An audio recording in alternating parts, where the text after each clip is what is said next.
Okay, you guys, what is up? The King of Lightning is here today to do K episode 6 review, and this week's episode of K, well, first of all, when it comes from a structure standpoint, it can be broken down into two main sections. The first section is the whole thing revolving around Shiro and Kuro, and them trying to find out who Shiro truly is as a person. That's number one. And number two is a flashback of the history of the character that was killed by the colorless king, which was Totsuka, and his meaning and his and what he meant to Mikoto and the rest of Team Homra. So, that was the flashback. I mean, that was the flashback portion, and then that flashback portion was intertwined with the portion of Shiro and Kuro on their quest to find out if in fact Shiro is this person that he claims to be, which actually winds up not being the case, because there are two key things that kind of happen here that kind of signify that Shiro is in fact not who he is. Number one is that he calls up his friend Kukuri, and she has no idea who the fuck he is. So it's kind of like, what? Like, we just spent like 5 episodes trying to confirm with Kukuri that in fact this was Shiro, but then no, that's false. She had no idea who Isane was, and in fact this was proven in last week's episode where Yata, he bumped into her while trying to find out who the guy in the picture was, and then she had no idea who the hell he was. So again, like, this all hints at Isane having a memory alteration or memory loss. We're not too sure which exactly it was. That's number one. Number two is when he went to his supposed house, and there winds up being like a fucking football field there. And it was like, what? Like, so it was a complete throw-off. So clearly, there is either some kind of memory alteration or memory loss, and this either has to occur with or is centered around Neko. We're not too sure which one it was or which one it is, but Neko seems to know what's going on. And what hints at that was that when Kuro was going to call Kukuri because of the whole entire fireworks situation, well, Neko's like, no, like, don't call her, like let's go there. And Kuro's like, what are you talking about? We have cell phones for a fucking reason. So we don't have to fucking go there and fucking talk them face to face. You got a fucking cell phone. Technology, bitch. But, she tries to play it off as if like she hates cell phones and yada yada yada. It doesn't matter. She yells, turn the cat form, and run away. So, again, it's kind of strange because we don't know what's going on exactly. We have an idea. In fact, we have several ideas as to what may be going on when it comes to Shiro's memory alteration / memory loss and Neko, and how she knows about what's going on. Now, it could be because he created her as a fabric of his imagination so he could hide the identity of the colorless king. It could be because she is in fact a part of his dissociative identity disorder, or it could be because she's the one who in fact gave him the memory loss. So we're not too sure. We're not too sure which one it is. I mean, there are multiple ideas going on when it revolves around Shiro.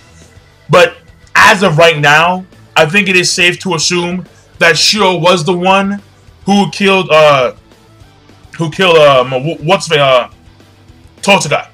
The guy who Totsuka. The guy who was a member of Team Homra before he died like a week ago.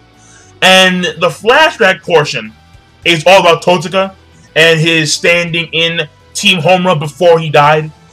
And it starts back 8 years ago, which kind of was like, kind of interesting. It really was, because the flashback, it kind of jumped, where it was 8 years ago, then we go back to Shiro and Kuro, then we go back to the flashback, and then that jumps 3 years ago, then we go back to Shiro and Kuro, then we go back to the flashback, which was like 1 week ago. So it keeps on like altering, and I kind of like that. I really did.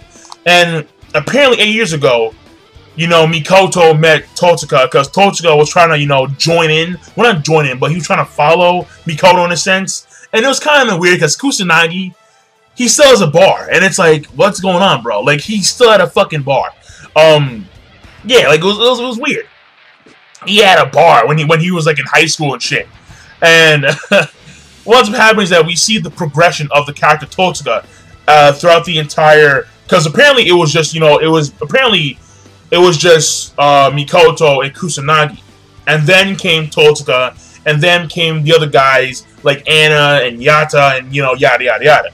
But the last section, which is really key, I think, was when we see Totsuka, and he's playing the guitar in front of all team, you know, all team Homra, and they're really calm, and they're really cool and collected, completely different from what we see today. Because today, like, they are fierce fucking tigers. Like, they go in there and they fuck shit up, especially Yada. But when we see Totsuka there, he's kind of like the polar opposite of their entire, you know, clan. Well, not the entire clan, but he's the polar opposite of what we see today, because he makes the clan really calm, cool, collected, friendly, you know, and they kind of in a sense, it's like, I don't know how to put it in words exactly, but he's there to soothe. He was there to soothe, you know, the entire clan. Like, he was there to, you know, something, man. You guys know what I'm talking about. You guys know what I'm fucking talking about, right? He was just that guy. He was just, simply put, that guy.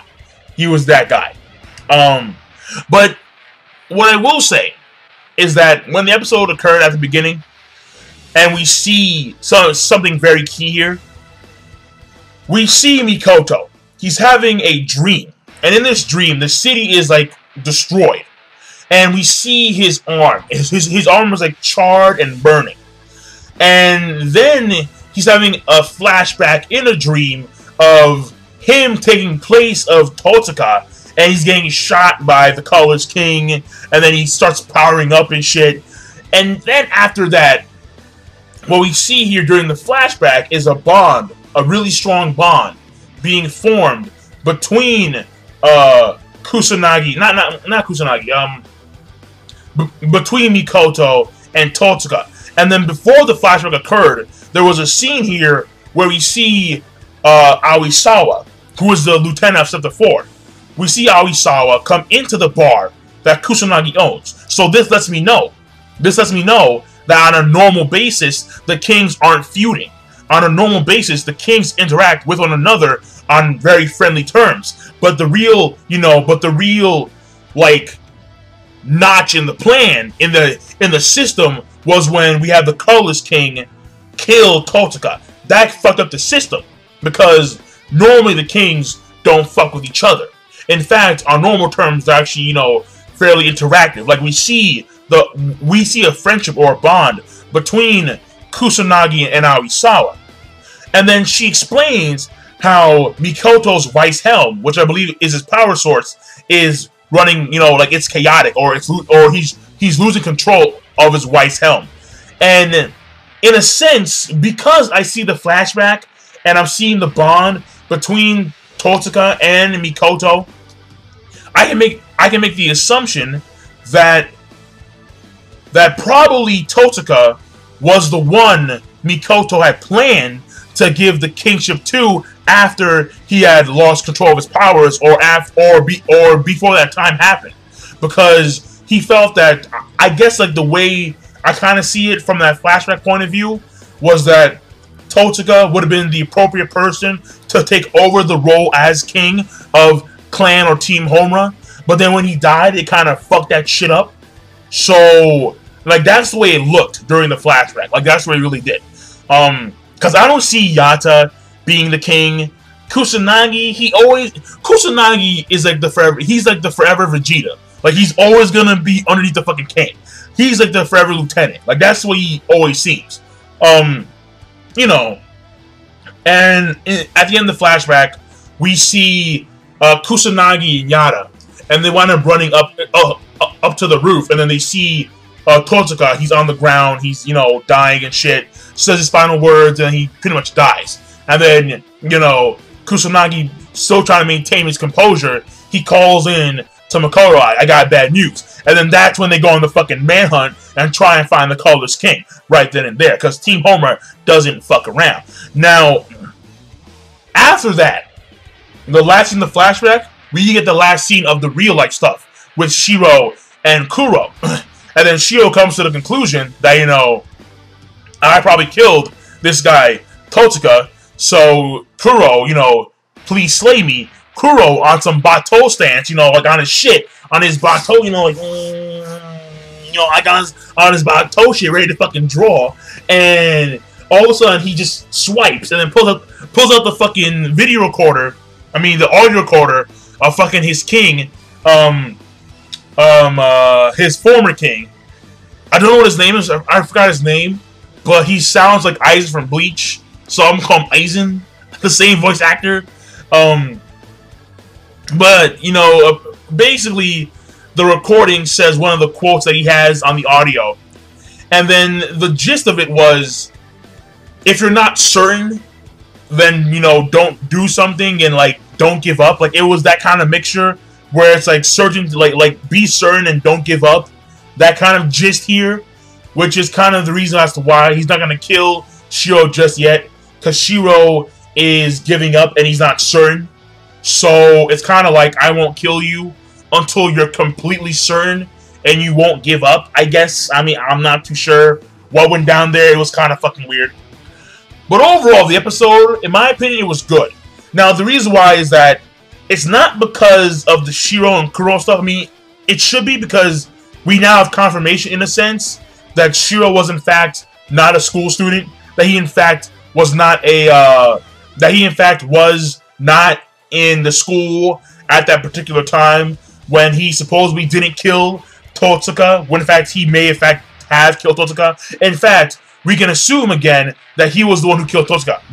We can. But the main reason why this episode is gonna get a good is because of the flashback. Because the flashback, it shows you the importance of the character Totsuka before he died. And the reason as to why Team Homra is going so fucking hard to try and capture this guy named the Colorless King. So, like, we see the importance. Because Mikoto, I'm almost like 100% sure that Mikoto wanted to make Totsuka the next king of Homra after his powers, you know, went berserk, or before that time frame. Before he lost control of his vice helm. And the key of Damocles fell down, and then created that fucking, you know, giant crater, or like destroy the fucking city. So, but yeah, that's it. So I'm done. King Lightning. Be sure to rate, comment, and subscribe as always. And I'm signing out. Peace. Have a nice day.